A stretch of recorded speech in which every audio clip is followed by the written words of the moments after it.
Nah, kita hari ini tetap berbicara tentang vision, tapi kemarin beberapa minggu lalu kita sudah belajar sama-sama bahwa visi ya, untuk mendapatkan visi kita dapatkan dengan cara pertama adalah kita berdoa. Setelah kita berdoa, maka kita akan berpikir dan kita akan merenungkan. Nah, setelah kita berpikir merenungkan, kemudian kemarin David sharing tentang menulis tentang menulis visi. Ya, saya juga sebelumnya sempat sharing tentang set your priority, menentukan prioritas apa-apa yang harus kita kerjakan terlebih dahulu, mana yang harus terdahulu, mana yang enggak. Dan terakhir ini kita akan bicara soal salah fokus. Ya, siapa di sini yang lagi salah fokus? Ayo, yang lagi salfok. Ayo, ini akan menurut saya akan akan membukakan, akan mencelikkan kalian. Ya. Nah, saya ingin pertama bakal berkata begini, ketika hidup menjadi buram, sesuaikan fokusnya. Ya, ketika hidup menjadi blur, menjadi buram, sesuaikan fokusnya. Terkadang hidup kita ini buram, masa depan kita ini buram, jangan-jangan fokusnya kita yang keliru. Yang kita harus sesuaikan adalah jangan pakai lensanya, kacamatanya kita sebagai manusia, tapi pakailah lensanya Tuhan. Pakailah kacamatanya Tuhan, maka kamu akan melihat segala sesuatunya dengan lebih clear, dengan lebih jelas. Kenapa? Tuhan itu melihat jauh lebih tinggi, jauh lebih luas daripada kita. Kita hanya melihat apa yang ada di depan mata kita, apa yang ada di tampak realita kita. Tetapi Tuhan tuh jauh melihat kita dari atas, tinggi sekali, luas banget. Dia ngerti persis di depan akan seperti apa. Jadi kalau pingin kita punya masa depan atau hidup yang lebih clear, kita harus sesuaikan dulu fokusnya. Pakai fokus lensanya Tuhan, bukan pakai lensanya kita. Kalau mungkin bulan depan adalah bulan Februari, dan kita juga akan membahas tentang love and relationship. Anda antusias dengan itu? Sama juga nih, kalau hubunganmu sepertinya buram dengan pacarmu, ya, saya tidak pakai kata sesuaikan lensanya atau sesuaikan fokusnya, tapi dicek, diperiksa fokusnya. Yang diperiksa kadang fokusnya. Ya, kadang orang membangun sebuah hubungan tanpa ada yang namanya punya fokus, punya purpose, punya tujuan. Seringkali yang ingin saya dengar adalah enak ya sih itu ya, sudah punya pacar, ya kan? Apalagi kalau kamu fokusnya kenapa kamu pacaran? Ya supaya saya bisa ganti status. Ya. Enggak available lagi. Sudah ada yang punya. Wah, ini udah salah fokus. Apalagi misalnya kamu nih, oh saya pengen jadi orang terkenal. Ya pertanyaan saya sederhana, kalau kamu sudah terkenal terus mau apa? Nah ini makanya fokusnya perlu kita benerin nih, harus dicek dulu nih fokusnya nih, bener enggak nih kita seperti itu. Nah karena kalau hari ini kamu merasa kurang bahagia, itu karena mungkin kamu fokus kepada hal yang salah. Kalau kamu merasa, kok aku gak bahagia ya, kok aku merasa kayak hidupku gak enak ya, coba deh ya, mungkin yang kamu harus cek adalah fokusnya, jangan-jangan kamu salah fokus. Fokusnya kepada hal yang salah. Nah, sekali ini kita akan belajar dari Lot. Ini ketika saya baca firman Tuhan ini bagus banget teman-teman. Ya, saya ingin bahas tentang khusus hanya hari ini cuma Lot doang. Ya, yuk kita buka sama-sama. Tentunya kalau kita baca Lot nggak mungkin di kitab Matius pastinya dong. Masa di kitab Matius bacanya di kitab Kejadian ya. Kitab Kejadian ada di bukan di Perjanjian Baru, tentunya di Perjanjian Lama. Nah, kitab Kejadian pasal 13 ayat 10 sampai 11 terjemahan baru katakan begini. Lalu Lot melayangkan pandangnya. Wow, melayangkan apa? Pandangnya. Dia lihat kanan kiri ya. Wah, apa yang dia lihat? Dan dilihatnya lah bahwa seluruh lembah Yordan banyak airnya. Nah, ini saya akan tolong teman-teman garis bawah ya. Ada kata-kata yang berbahaya. Dikatakan banyak airnya seperti taman Tuhan. Waduh, seperti taman Tuhan, seperti Firdaus. Nanti kita lihat akhirnya kayak apa ya. Yang dia lihat sepertinya taman Tuhan, sepertinya nyaman, sepertinya enak untuk ditinggal, ya. Dikatakan seperti tanah Mesir. Tanah Mesir ada apa sih?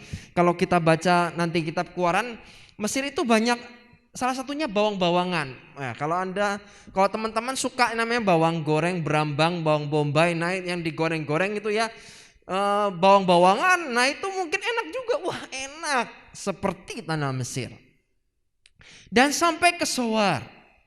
Hal itu terjadi sebelum Tuhan memusnahkan Sodom dan Gomora. Jadi kalau kita melihat flashback, kenapa kok Lot memisahkan diri kepada Abram? Waktu itu mereka itu makin luas ya. Punya kambing domba makin banyak, makin banyak, makin banyak, makin banyak, makin banyak, makin banyak. Nah, ketika makin banyak terus bahasa Semarangnya geger ya. Gembala-gembalanya Lot dan gembala Abram bertengkar. Dan detik itulah Lot memutuskan untuk berpisah kepada Abram. Ya. Dan menarik sekali, kemudian di ayat yang ke-11 dikatakan sebab itu Lot memilih baginya seluruh lembah Yordan itu, lalu ia berangkat ke sebelah timur dan mereka berpisah. Wow, sama kan ya? Tadi dikatakan, wah, maka Lot melayangkan pandangnya, lihat ketika dia mulai lihat seperti taman Tuhan, seperti tanah Mesir. Sama kalau kamu lihat lawan jenis ya, wah cewek ini kayaknya cantik luarnya tapi belum tentu cantik dalamnya, ya kan? Belum tentu cantik kelakuannya. Wah cowok ini ganteng keren, ya ganteng tampak luarnya tapi percayalah belum tentu ganteng dalamnya. Cuman sepertinya baik. Kan cuman sepertinya baik, yang aslinya pun kamu belum tuh tahu. Ya enggak sih? Tampaknya sepertinya. Yang sepertinya itu enggak jelas semua teman-teman. Ya. Wah sepertinya enak. Ya kan sepertinya. Kan kayaknya. Ya. Kayak kamu lah lihat teman-teman yang ada di Instagram, di IG misalnya. Wah enak ya. Orang ini kayaknya plesir terus kemana-mana. Tanpa kamu tahu itu cuma sepertinya. Ya kan? Kan cuma sepertinya. Kan cuma kayaknya, bahasanya itu paling bahasa enaknya, bahasa gaulnya kayak gitu ya. Mungkin kayak mungkin zaman now ngomongnya kayak gitu, banyak kayak. Cuman kayaknya doang. Cuma sepertinya ganteng, sepertinya cakep, sepertinya cantik, sepertinya enak. Cuma seperti kok. Iya kan? Lah cuma seperti, kadang kita tertipu dengan hal-hal, kita salah fokus dengan hal-hal yang sepertinya enak-enak begini. Sama mungkin kayak drugs, ya. Sepertinya enak, ya narkoba rasanya, wah ini enak, sepertinya enak. Kamu belum tahu karena kamu belum nyemplung aja. Coba kalau udah kejatuh di situ, ya. Kamu akan edik, ketika kamu edik maka badan bisa sakau, badan bisa sakit semua, ya kan? Alkohol misalnya. Yang namanya edik, yang namanya kecanduan, tidak ada yang enak teman-teman. Percayalah. Ya. Edik apapun nggak ada yang enak. Ya, edik itu nggak enak. Edik ngerokok, edik tentang alkohol. Ya. Kalau minum awe nggak apa-apa. Awe itu apa? Air putih, ya, bukan awe yang itu. Ya. Kalau air putih nggak apa-apa, air putih kok masa nggak boleh, ya kan? It's okay kalau itu. Jadi jangan sampai salah fokus dengan kata sepertinya. Jangan sampai salah fokus. Lah kalau sampai salah fokus gimana? Nah ini dia.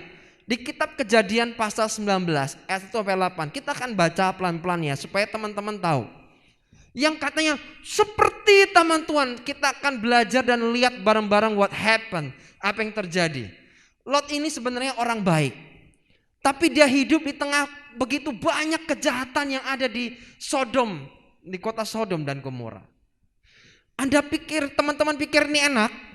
Kalau kamu nih orang baik, kamu lihat ketidakadilan, kamu lihat ketidakbenaran, jiwamu ini sesak, tau nggak? Ya kan? Bahasa saya enak lihatnya. Ya. Apa yang terjadi? Separah apakah kota Sodom? Dikatakan suatu kali. Dikatakan 19 ayat 1, kedua malaikat itu, ini karena Abraham ya ketemu dengan Tuhan, negosiasi dengan Tuhan. Sehingga Lot dan keluarganya diselamatkan, maka Tuhan mengirim malaikatnya. Dan dikatakan kedua malaikat itu tiba di Sodom pada waktu petang. Lot sedang duduk di pintu gerbang Sodom. Dan ketika melihat mereka, jadi Lot ini tahu bahwa dia sedang berhadapan dengan malaikat. Apa yang dilakukannya? Bangunlah ia menyongsong mereka, lalu sujud dengan mukanya sampai ke tanah. Dan dikatakan serta berkata, perhatikan baik-baik ya, ini kata kuncinya ya. Dengarkan baik-baik ini kata kuncinya. Tuan, Tuan, berarti ini malaikatnya seperti rupa laki-laki ya. Walaupun sebenarnya tidak ada malaikat, angel tidak ada gender, tidak ada jenis kelamin karena di surga tidak ada kawin dan mengawinkan. Ya. Jadi Tuan-Tuan silahkan singgah ke rumah hambamu ini, bermalamlah di sini dan basuhlah kakimu, maka besok pagi Tuan-Tuan boleh melanjutkan perjalanannya. Jawab mereka, tidak, kami akan bermalam di tanah lapang. Kemudian, tetapi karena ia sangat mendesak mereka, singgahlah mereka dan masuk ke dalam rumahnya. Kemudian ia menyediakan hidangan bagi mereka. Ia membakar roti yang tidak beragi, lalu mereka makan. Tetapi sebelum mereka tidur, perhatikan baik-baik. Perhatikan baik-baik. Tadi ingat ya, kata pertama adalah Tuan-Tuan, oke? Berarti ini seperti rupa laki-laki. Dikatakan, tetapi sebelum mereka tidur, orang lelaki, bukan perempuan. Orang lelaki dari kata Sodom itu, dari yang muda sampai yang tua. Kalau kamu pertama kan seperti taman Tuhan, seperti tanah Mesir. Nih lihat betapa rusaknya dan betapa jahatnya ini kota. Ya. Dikatakan bahkan seluruh kota tidak ada yang terkecuali datang mengepung rumah itu. Ngapain? Mereka berseru pada Lot, di manakah orang-orang yang datang kepadamu malam ini? Bawalah mereka keluar kepada kami supaya kami pakai mereka. Pakai, yang dipakai adalah pakai. Bukan dipakai buat nyuruh ngepel lantai, bukan suruh nyapu, bukan. Ya, ini bicara soal melakukan hubungan seks. Bayangin, laki-laki dengan laki-laki, makanya jeruk jangan makan jeruk. Ya, masa jeruk makan jeruk, nggak boleh dong. Masa jeruk makan jeruk? Ya, Tuhan menciptakan laki-laki dan perempuan. Tapi ini saking jahatnya kota, bisa dibayangin. Kalau mungkin Anda pernah dengar tentang LGBT, ya ini kejadian LGBT pertama mungkin. Saking parahnya, saking ngawurnya. Ya. Lalu mereka berseru pada Lot, di manakah orang, dia dikatakan kami pakai mereka. Berikutnya nih, lalu keluar Lot menemui mereka ke depan pintu, tapi pintu ditutupnya di belakangnya. Kemudian, dan ia berkata, saudara-saudaraku, janganlah kiranya berbuat jahat. Kemudian, kamu tahu, aku punya 2 orang anak perempuan yang belum pernah dijamah laki-laki, jadi masih virgin. Baiklah mereka, kubawa keluar kepadamu, perbuatlah kepada mereka seperti yang kau pandang baik. Hanya jangan kamu apakan orang-orang ini, sebab mereka memang datang untuk berlindung di dalam rumahku. Wow, Lot tuan rumah yang sangat baik sekali.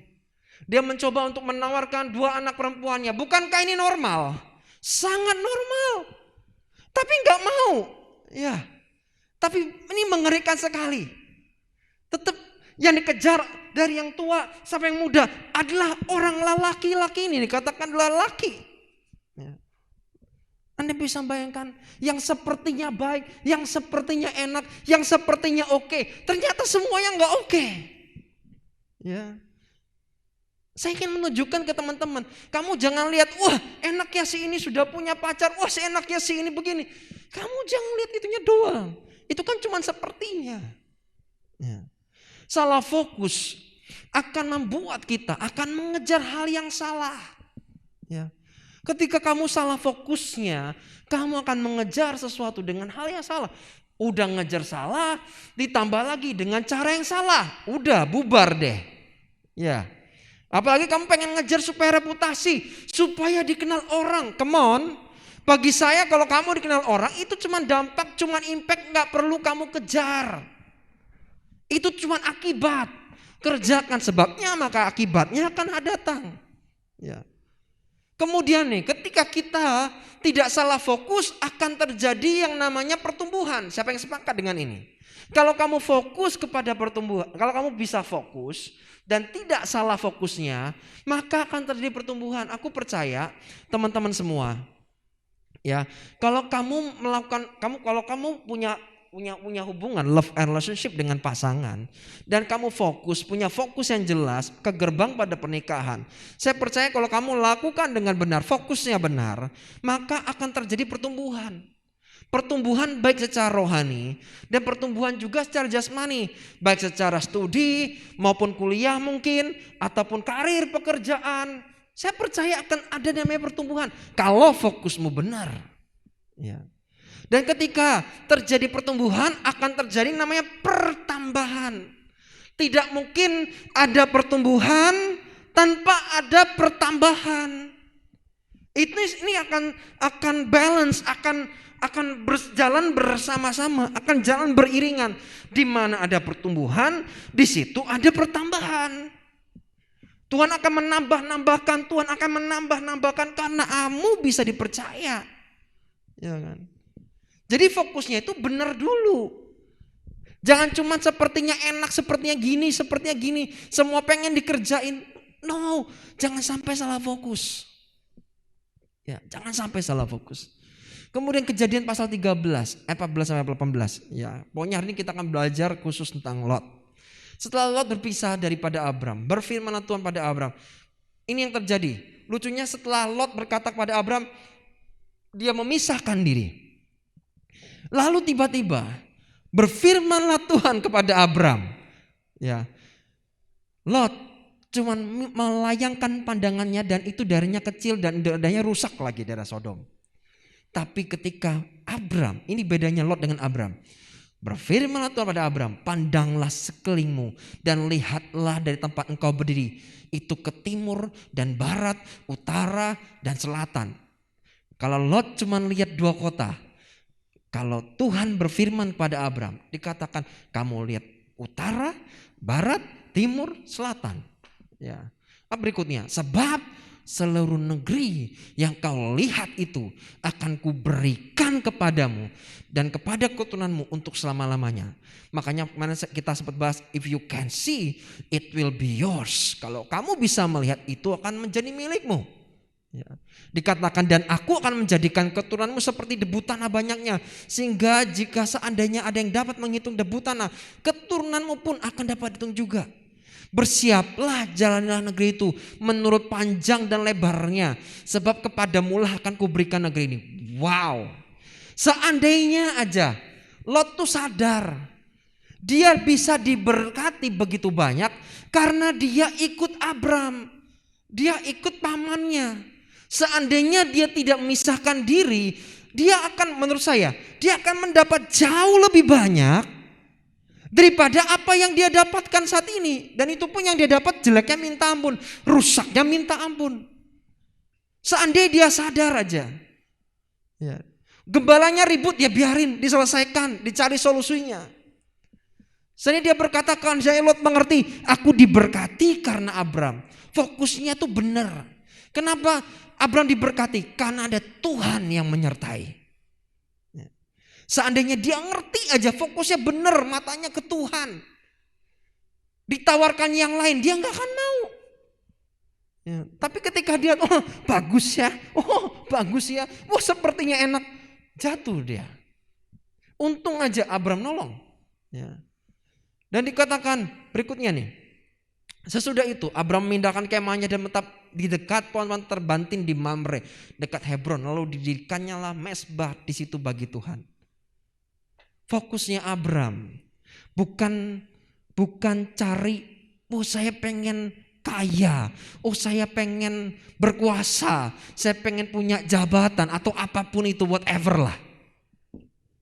Yang dicari Abram cuma satu, dia tahu persis yang dia tahu adalah dia pengen cari Tuhan, dia pengen kenal Tuhan, dan pengenalannya akan Tuhan membuat dia mendirikan mesbah bagi Tuhan.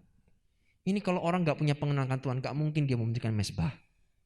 Jadi fokuslah sekarang. Mari kita belajar fokus. Waktu kita tinggal 9 menit. Jadi fokuslah dan kerjakan hal-hal penting yang berkaitan dengan masa depan kehidupan kita. Jadi kalau kamu pengen hidupmu, Tuhan sudah menyediakan masa depan yang indah penuh pengharapan. Percayalah itu, Tuhan gak mungkin kasih kamu rancangan-rancangan kecelakaan, rancangan-rancangan yang buruk. Tuhan gak pernah mungkin kasih begituan.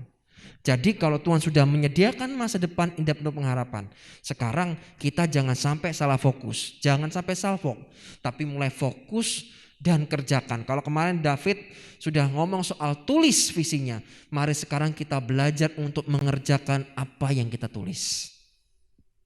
Kerjakan apa yang kita tulis, dikerjakan aja, lakukan bagianmu, ya.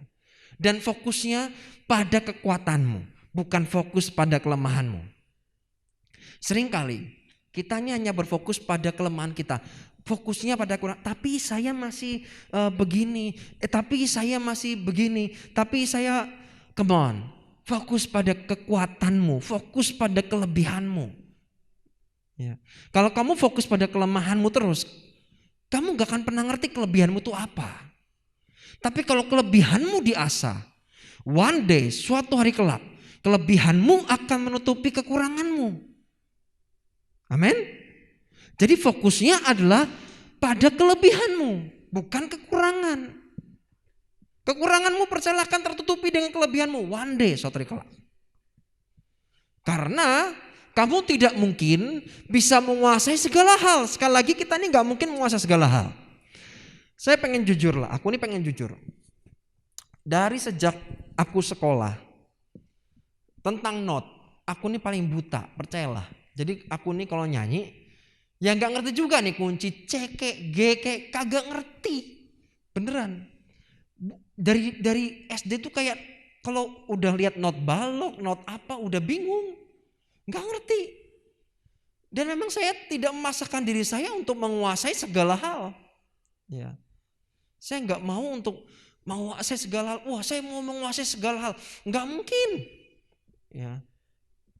Jadi fokusnya, kita mau fokusnya diarahkan kepada hal yang paling kamu bisa dan mampu lakukan. Pertanyaan saya adalah, kamu bisa dan mampu lakukan apa? Just do it, kerjakan itu, explore dengan baik. Maka jangan sampai salah fokus.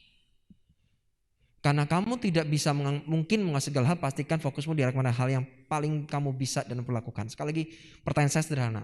Apa sih talentamu? Apa sih bakatmu? Apa sih potensimu? Mari fokuskan ke sana, kerjakan. Sekali lagi, talentamu, ya, potensimu, bakatmu itu juga berkaitan dengan visi Tuhan di dalam kehidupanmu. Terus misalnya kamu berkata, loh aku aja sampai saat ini mungkin sering misalnya jatuh bangun dalam dosa. Terus aku harus bagaimana? Aku merasa diriku gak layak. Fokusnya sama Yesusnya. Bukan fokusnya ke jatuh bangun dalam dosanya. Kalau kamu fokus, aku bisa jatuh lagi, aku bisa jatuh lagi. Pandang Yesusnya. Fokusnya sama Yesusnya. Kristen itu berbicara soal relationship. Bicara soal hubungan. Bukan religion, bukan agama. Bicara soal hubungan. Agama tidak menyelamatkan. Tapi Yesus yang menyelamatkan. Ya. Jadi fokusnya adalah sama Yesusnya. Bukan fokusnya ke jatuh bangun dalam dosa. Setiap kali kamu jatuh, balik bertobat dengan sungguh. Tuhan minta ampun dengan sungguh-sungguh. Dan mari kalau sudah jatuh berdiri lagi. Jangan diam di situ. Justru menikmati, aku tak menikmatilah lumpur dosa ini. Ya jangan gitu juga kali. Ya kan? Cepat bangun, cepat bangkit lagi, cepat jalan lagi, cepat lari lagi. Ya kan? Saya percaya gini, karena waktu kita mendekat kepada Tuhan, otomatis kita akan menjauhi dosa. Ya, jadi kalau kita ini makin dekat sama Tuhan, otomatis kita akan menjauhi dosa karena fokus kita ke Yesusnya, bukan ke dosanya. Kalau kita mikirin dosa-dosa terus, kamu jatuh beneran nanti.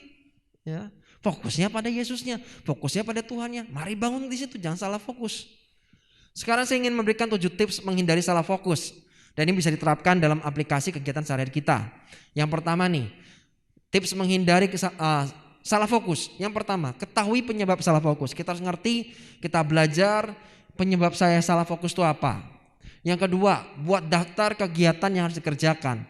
Seperti kemarin kita belajar tentang set your priority. Apa-apa yang harus dikerjakan terdahulu kita harus punya daftarnya. Supaya apa? Fokusnya nggak salah. Yang ketiga, buat skala prioritas. Yang keempat, optimalkan waktu istirahat. Ya, kenapa waktu istirahat penting?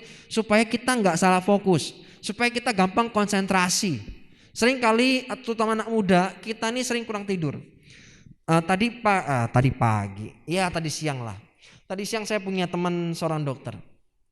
Dan beliau sharing, kalau teman-teman berpikir bahwa COVID itu yang kena adalah orang tua, tapi khususnya saya nggak mau ngomong jauh-jauh, khususnya di kota Semarang sendiri, ini yang muda-muda juga banyak yang kena COVID.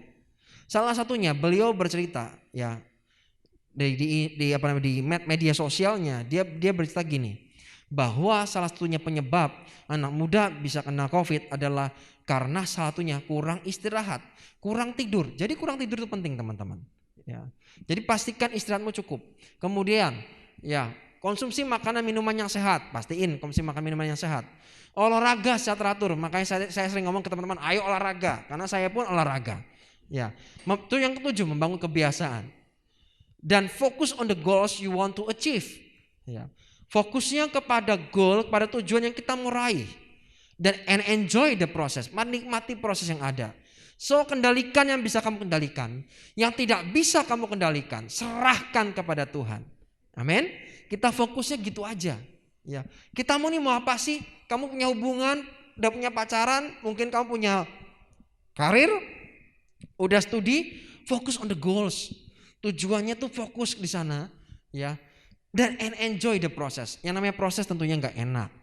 Makanya saya bilang, kendalikan yang bisa kendalikan, yang tidak bisa kamu kendalikan, serahkan kepada Tuhan.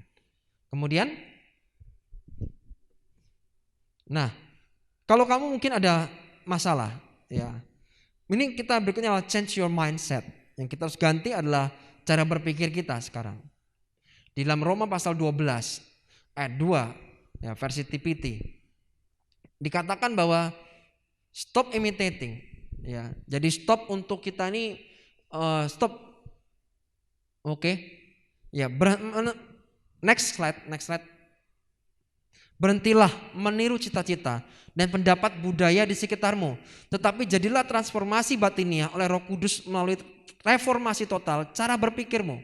Ini akan memberi kuasa kepada kamu untuk melihat kehendak Tuhan saat kamu menjalani hidup yang indah, memuaskan dan sempurna di matanya. Jadi pastiin bahwa kita punya cara berpikir yang baru. Ya, kalau kamu mungkin ada masalah, ya fokus pada masalah tidak akan memberimu jawaban. Tapi fokus kepada Tuhan akan memberimu jawaban. Karena Yesus adalah jawaban atas masalahmu. Saya percaya, mari kalau kamu punya pergumulan, ada masalah, jangan fokusnya pada masalahnya. Tapi fokusnya kepada Yesus, kepada Tuhan, karena Tuhan adalah jawaban. Dan akhirnya, dari apa yang kita fokuskan, akan menentukan kita akan menjadi siapa suatu saat hari nanti. Ya, dari apa yang kita fokuskan hari ini akan menentukan one day kamu akan diingat orang jadi seperti apa. One day kamu akan jadi seperti apa dari apa yang kamu fokuskan dari hari ini. Mudah-mudahan apa yang saya sampaikan menolong teman-teman semua. Mari kita berdoa. Tuhan, terima kasih Tuhan, hamba-Mu sudah menyampaikan pesan-Mu. Aku percaya Tuhan, biar message yang ada Tuhan boleh memberkati, menginspirasi teman-teman semua. Dan berbicaralah Tuhan kepada setiap kami semua. Kalau ada kami salah fokus yang salah, fokus yang keliru, mari Tuhan luruskan kembali. Luruskan kembali Tuhan. Sesuai dengan kebenaran-Mu, sesuai dengan firman-Mu pada hari ini Tuhan. Biarkan mata kami, hati kami berfokus kepada Tuhan. Terima kasih Tuhan buat semuanya. Mari angkat tanganmu dan terima berkat Tuhan. Biar berkat kasih dari Allah Bapa, anugerah yang besar dari Yesus Kristus Tuhan, dan penyertaan dan persekutuan dengan Roh Kudus menyertaimu hingga pada kesudahannya. Di dalam nama Tuhan Yesus dan percaya katakan amin.